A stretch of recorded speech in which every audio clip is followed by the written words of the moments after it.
84 आसनों का यह चौथा भाग है। इस भाग में हम सबसे पहला आसन जानेंगे अष्टांग नमस्कार। अष्टांग नमस्कार करने के लिए आपको पेट के बगल लेट जाना है और शरीर के 8 अंगों को जमीन से सटा कर रखना है। शरीर के वह 8 अंग कौन कौन से हैं? पैर के दोनों टो को, पैर के दोनों घुटनों को, छाती को, ठुड्डी को और दोनों हाथ को। ठुड्डी के स्थान पर लोग नाक को भी स्पर्श करा के रखते हैं। इस प्रकार से अपने अंग के 8 भागों को पृथ्वी से स्पर्श करा के रखना ही अष्टांग नमस्कार कहलाता है। यह आसन सूर्य नमस्कार करते समय भी आता है। इस आसन से हमारा शरीर संतुलित होता है, हाथ और पैरों में मजबूती आती है, चेस्ट में फैलाव होता है, एकाग्रता बढ़ती है। अब जानते हैं भरद्वाज आसन। भरद्वाज आसन करने के लिए आपको व्रजासन में बैठ जाना है। किसी एक पैर को दूसरे पैर के ऊपर कुछ चित्र में दिखाए गए तरीके से रखना है। मान लीजिए आप दाहिने पैर को बाएं पैर पे रख रहे हैं, तो दाहिने हाथ से ही आपको दाएं पैर के अंगूठे को पकड़ना है।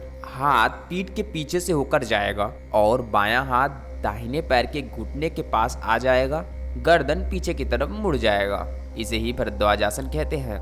इस आसन से पाचन शक्ति अच्छी हो जाती है, कंधे और हाथ रिलैक्स हो जाता है, पैर में अच्छा खिंचाव होता है। मधुमेह में भी यह आसन बहुत ही लाभकारी है। अब जानते हैं चतुरंग दंडासन। चतुरंग दंडासन करने के लिए आपको पेट के बगल लेट जाना है और अपने दोनों हाथ के पंजे को अपने चेस्ट के समानांतर रखना है और पूरे शरीर को अपने हाथों के सहारे ऊपर की तरफ उठा देना है। याद रखिए, पूरी तरीके से शरीर को ऊपर की तरफ नहीं उठाना है, हाथ की कोहनी मुड़ी रहनी चाहिए। इसे ही चतुरंग दंडासन कहते हैं। लोग इस अवस्था में पुशअप भी करते हैं, अर्थात दंड भी करते हैं। इस चतुरंग दंडासन से आपके चेस्ट में फैलाव होता है, बाजुओं में ताकत आती है, कंधे मजबूत होते हैं, हाथ की पकड़ अच्छी होती है और कलाई मजबूत होती है। अब जानते हैं गरुड़ासन। गरुड़ासन करने के लिए किसी एक पैर पे खड़े हो जाएं, दूसरे पैर को अपने पहले पैर से सर के भांति लपेट ले, हाथों को भी इसी प्रकार से क्रॉस कर कर लपेट ले, थोड़ा सा नीचे की तरफ झुक जाएं, यानी नीचे की तरफ बैठ जाएं। इसे ही गरुड़ासन कहते हैं। गरुड़ासन से हमारे हार्निया की प्रॉब्लम दूर होती है, मूत्र द्वार की समस्याएं खत्म होती है, जांघों में लचीलापन आता है, पैर रिलैक्स होते हैं, हाथों में भी लचीलापन आता है। एकाग्रता बनाने के लिए भी यह आसन प्रयोग में लिया जाता है। अब जानते हैं जानुसीरासन। इस आसन को करने के लिए आपको बैठकर दाहिने पैर को साइड में फैला ले, बाएं पैर के तलवे को दाहिने पैर के जंघे के करीब लाकर स्पर्श करा दे, यानी कि बाएं पैर को मोड़ ले। दोनों हाथों से दाहिने पैर के अंगूठे को पकड़ ले,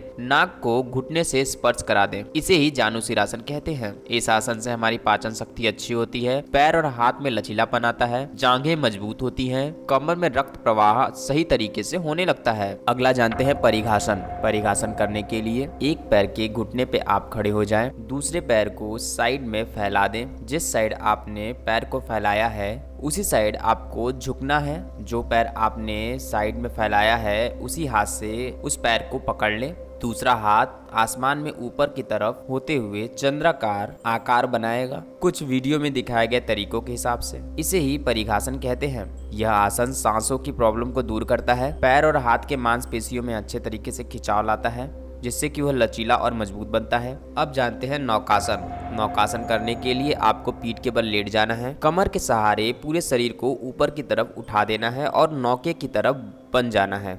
इसे ही नौकासन कहते हैं। नौकासन से पेट की चर्बी कम होती है, कमर मजबूत होता है, पाचन शक्ति अच्छी होती है, जिन्हें कब्ज की प्रॉब्लम है वो भी दूर होता है, रीढ़ की हड्डी में लचीलापन और मजबूती आती है। अब जानते हैं पार्श्वकोणासन। पार्श्वकोणासन करने के लिए चित्र में दिखाए गए पोजीशन को ही अपनाना है। याद रखें, इस हाथ और पैर की पोजीशन बिल्कुल स्ट्रेट यानी सीधा होना चाहिए, एक लाइन में होनी चाहिए। दूसरा हाथ पैर के आगे होना चाहिए। इसे आपको दोनों तरफ से करना है, यानी कि बारी बारी से दोनों पैरों से करना है। इसे ही पार्श्वकोणासन कहते हैं। इस आसन को करने से पैर, घुटनों और टांगों में खिंचाव आता है, जिससे वह मजबूत बनते हैं, रीढ़ की हड्डी मजबूत बनती है। यह आसन पेट के अंगों को उत्तेजित करता है, जिससे कि पाचन शक्ति में सुधार होता है, स्टेमिना बढ़ता है, कमर दर्द से राहत मिलता है, कब्ज, बाजपन, कमर दर्द, साटिका, इन सभी चीजों में काफी लाभ मिलता है। अगला जानते हैं प्रसारित पादोत्तान आसन। इस आसन में अपने पैरों को फैला लेना है, दोनों हाथों को दोनों पैरों से पकड़ लेना है, सर को